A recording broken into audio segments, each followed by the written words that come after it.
Hello, hello. Welcome. If you watch this on the replay, welcome. If you're watching it live, how you doing? Thank you for joining. It is Ashley T here of Ash T Inspirations, and I'm here. It's a little late. We were supposed to do this way early this morning, but I couldn't let the day go by. I said I was going to do it today, and today it had to happen. Welcome to 10 Minutes of Faith. It is the first 10 minutes of faith for 2022. And wow, has a lot happened for you in this last 2 months since we've been here? A whole lot has happened for me. And let me tell you, I'm happy to be here. The last time let's run it back a little bit. 10 minutes of faith. I don't know what that was about. 10 minutes of faith is basically I come once a week. I come and I help you and help me understand and practice and explore walking in faith, all things faith, understanding faith, hoping for faith, hoping to learn how to walk in faith, hoping to be better at living a faith led life and just really um reaching out to and understanding and exploring God in a different way, a way that is tangible, a way that is now, a way that isn't like our grandmom's God and, a far fetched God that I can't talk to, but a God that's here and now, a faith that's here and now, and an understanding that's relatable. That's the whole premise of 10 Minutes of Faith with me, 10 Minutes of Faith with Ash T. Um, what I like to say is that it's a millennial approach to faith, and I kind of got that understanding from some of my older um, viewers, i.e., my mama and my uncle and aunts and my older brother. Like, yeah, you just sound like a young person talking about God. And at first, I was like, well, I don't want something like that. And then I thought, well, yeah, I do because that's what I am. And if that helps me understand and live a Christ-led life, it's going to help other people. So I decided to live there, and I thank God for it because it works. So for 10 minutes of faith, this is all about the how and the why we should choose to actively every day, every moment walk in faith and live a faith-led life. The last time I spoke with you guys was December 31st, and guess what? It was in a random location. Well, random for the viewers. Maybe you couldn't tell I tried, but I was in my bedroom because guess what? I had a big germ and I couldn't come out and I was quarantined, and I found out the day of um New Year's Eve that I had COVID, and I said, "Well, this is stupid." I was so mad. I was so mad. I was so upset, and I'm pouting. Man, I'm like, I'm supposed to be out doing stuff with my family, where I'm supposed to wear my sequence outfit, like I was ready. And I was upset that I was not able to do the things that I wanted to do. And I spent a few days there. I'm not gonna lie to y'all. I spent a few days not really mad, but just kind of annoyed, like, dang, why I gotta sit here? And I mean, I had a few symptoms, but nothing bad. Like I was taking Dayquil, like I was okay, I was fine. But I have a family, I didn't want anyone to get sick, and it came after a few days of kind of sitting there, annoyed that I couldn't come out of my room. God had to kind of tap me on my shoulder, and when that didn't work, He had to kind of oops upside my head a little bit, like, hey, ma'am, you have a disease that killed a lot of people, and you're chilling and you're complaining that you're chilling. And I really had to get shaken up to realize, like, hey, it could have been another way. It could have been another way. This could have went differently for you. So how dare me have an attitude about having COVID and having a light version of COVID when so many people got COVID and didn't make it. So how dare me? So that really kind of shook me up. And what a way to start off a new year. What a way to start off, not only with that understanding, like, hey, you were being kind of ungrateful, you were kind of being arrogant in your feeling, but also God waking me up like this, like, hey, I got stuff for you to do. You need to get out of your own self and tune into me. And that was it was a very loud wake up call, but I guess it wasn't loud enough because guess what? It's been 2 months since I've been here, and this was something I'm very much supposed to be doing every week. So enough telling about my own business, but I mean, transparency is how we all gonna get delivered. But that waking up of me having COVID and being kind of annoyed that I had COVID was the first wake up call of the year. And I had to get a couple more until I got it right. But guess what? I never ever have dropped my faith. Obviously, yeah, right. Where would I be without God? But it really was sometimes we kind of take our relationship with God, our faith in God, our understanding of God and who God is and what He does. Sometimes we take that for granted. And that is a problem because we kind of just think we'll be fine. We kind of just assume that everything is going to be okay. And so, what I'm saying is that faith should not be, it cannot be the assumption that God is going to make it okay because you think He should.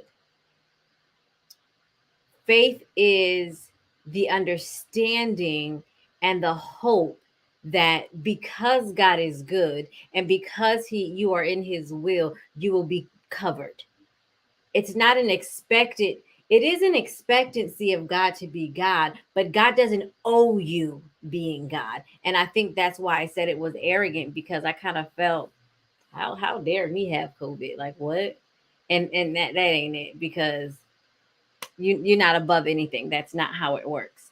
So I'm happy, I'm grateful, I'm appreciative, I am overflowing with gratitude that it wasn't another way and that I'm fine, and that I got the shaking to be, to even, not only that I got the shaking, but that the shaking was enough for me to pull myself up off the ground, pull myself out of self-righteousness, pull myself up out of arrogance, pull myself out of entitlement, and understand like, hey, let me go talk to my Jesus. Let me go talk to God, and remember that He's my Father. And so that's where that was. And so that was only one thing that happened to me in the beginning of the year. So really for me, I'm like, okay, it's a new month now. It's March. My 2022 is starting for March because January and February tried it. Okay. Every day of the month, all the days, all of the weeks, they tried it for my life. And I'm not going to dwell there because number one, it's over. And number two, I made it through. Flying colors, hair still on my head, skin on my body, mind is in the right place. I have health. My baby is fine. My husband is fine. My family is okay. So, although there were a lot of things that were trying to take me out in the last 60 days, I'm still here. I'm still running for Jesus. I'm still got a smile on my face. I still have a song to sing, a praise in my heart, and a word to help you and me stay encouraged, because God is still God. He's still working miracles. He's still giving out blessings. He's still covering. He's still showing mercy and grace each and every morning. And that is something to be grateful for. Sometimes we get so caught up in whatever we're going through that we kind of forget that there's way bigger things going on. And even if you have a big thing, there's still something worse that could be happening. There's still a worse place you could be in. And for that, I'm really trying to be more sure of being appreciative of. And understanding that, as some people, the things that I'm complaining about are things people wish they had to complain about. And that for me was a realization like, wow, I'm complaining that this is going on or this is struggling, but somebody wish they had enough of what I got to struggle with this. Like, that's crazy to me. So it's the perspective, and a lot of life and a lot of growing up is understanding that everything is in perspective. Like, yeah, for me, having too many, being so busy with jobs to do is overwhelming, but there's some people that wish they had more to do. They wish they had opportunity to work. So it's about perspective and just being appreciative of where you are in all things, in all ways, and understanding that it could have been differently, or it could have been different. So with everything that was going on, stressing me out, losing weight, if you ever see me in real life, I am prayerfully 5 too. So me losing any weight is not ideal for me. So losing weight, being stressed out, having so much going on that I'm really overwhelmed. And in all that, there is a still small voice that I am thankful for, that I am thankful for, that I am thankful for, that continue to remind me of this one thing. Proverbs 3. Well, y'all know it as 3 and 5, but what I'm going to do is give us a little extra after to help us kind of really dig into it. So Proverbs 3 and 5 reads, trust in the Lord with all your heart and lean not to your own understanding. And that's where we tend to stop. We've got our little rejoice on, lean not to my own understanding. God's got it. Let me trust in the Lord with all I have, and he's going to take it away. He got it. There's more to it. So trust in the Lord with all your heart and lean not into your own understanding. And that is enough right there. That's a big thing. Trust in the Lord with all your heart. That means what all that you have to give, I'm giving that to God. I'm giving all of the ability I have to hope in something, to believe in something. I'm giving that to you, Lord. There's that. And lean not to your own understanding. That's the part we kind of struggle with, because it's the own understanding that can allow that area of doubt to creep in, the fear, that anxiety, that overwhelmedness, the woe is me. That own understanding is where all of those negative things kind of creep into our heart and into our mind, and cause us to feel like, well, God, what's going on? God, you told me this, but this ain't happening. And that's where that comes from, our own understanding. Because if I know that 0 and 0 is still 0, but I need 5, where's that? And that's our understanding, because God doesn't need 3 and 2 to make 5, or how else you get it, 4 and 1 to make 5. God doesn't need things to add up to get to the solution. God is the solution. So God can say, here is 5. I don't know what we have 5 of, $5, 5 apples, 5 houses, whatever it is. But I understand that if I need 5, I have to have 1, 2, 3, 4, and then the 5. That's how we understand it. I'm not out the camera. I understand that if I need this, I have to do all of these to get to this. But God knows that this is the need, so this is what it gives you. And so we're worried about 1, 2, 3, 4, and 5, and God is worried about the 5. And that's what that own understanding is that we're trying to figure out how we're going to get to the solution. God is the solution. He ain't worried about all that in between, because he don't have to be. And neither do we, because it literally says, lean not to your own understanding. So after that, that's verse 5. 6 says, in all your ways acknowledge him, and he shall direct your paths. That's the part we forget. In all of our ways acknowledge him, and he will direct your paths. So while you're not leaning to your own understanding, you're continually acknowledging God, who he is, what he's able to do, how he's able to do it. All of that. You're continuously acknowledging who God is, and he's going to direct your path. So it's kind of like, I was going to say contingencies, but it's like the rules. Lean not to your own understanding is like a period at the end. It's not like a question, it's not a comma. Don't do it. It's a direction. In all your ways acknowledge him, and he shall direct your paths. That's a binding word. That's a conjunction word. In all your ways acknowledge him, and he will direct your path. You got to do one to get the other. God has to be first. God has to be in it. You can't say this is not a God thing. It's all a God thing if it involves you, because you're God's. So that's the way it is. It's the long and short of it, because I always relate it to my family, because that's how my brain works. With my daughter, sometimes some of my relatives, the close ones, I'm talking to her. You're not in it right now. No. She's mine. So whatever you're saying to her, whatever you need from her, whatever the question is, whatever the issue is, it does involve me, because she's mine. In all of her ways, I'm involved. And that's what God is saying. In all of our ways, acknowledge him, because we can move about the world and not acknowledge him. But guess what?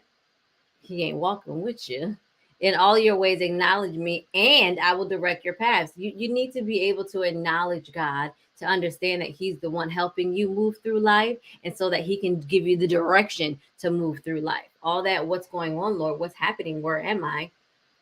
He will give you the direction if you follow what He told you to do. It's pretty easy.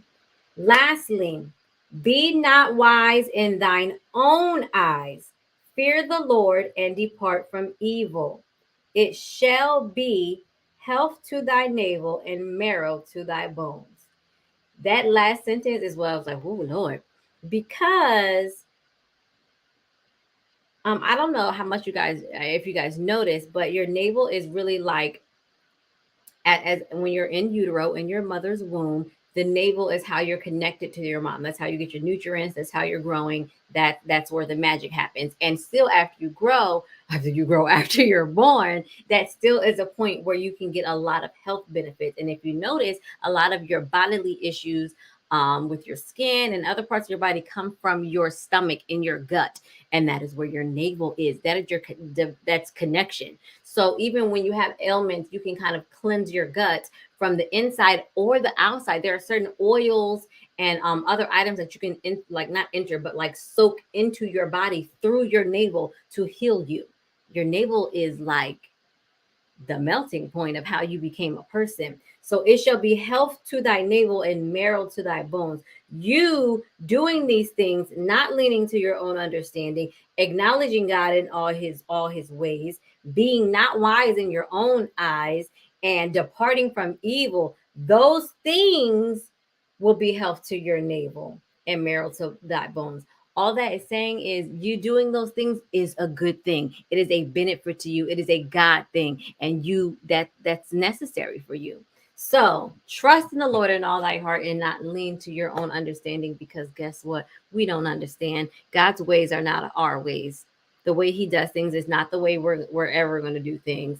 And the way that we see it is not going to be the way He sees it. So the way that we want God to explain things to us and the way we think things should happen are not going to be the way that God sees it. But we have to trust Him and be connected to Him and have enough faith in His ability and who He is and His ability and desire to be God in our life, that we just let it go.